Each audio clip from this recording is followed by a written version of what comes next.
is like, how do we get those 200,000 units out? Because the real only thing that's going to solve this crisis, and it's a legitimate crisis, like, is more units. You can freeze rent, you can do all these things. You have to do it with more. And some people, and I'm sure you would probably acknowledge this, said like even freezing rent within the controllable units that you have could cause like a surplus pressure in the non-controlled units, and those might go up.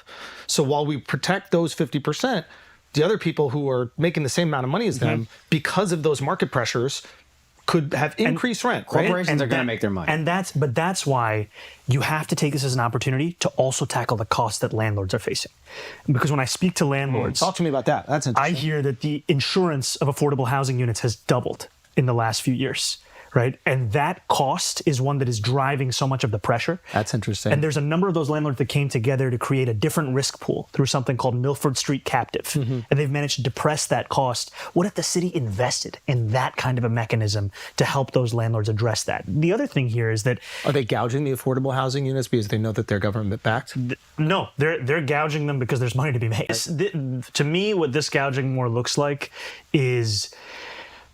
there are many providers who are now paying the cost of a number of bad landlords who have made insurance such a high part of doing business. Got it. Right? And so you have better providers who are pooling their risk together. Got it. And so my point here is if you invested a significant amount of capital, you could assist that kind of an intervention. Got it. The second thing is you have a property tax system that's broken in New York City, one that effectively penalizes rental apartments and the owners of those rental apartments.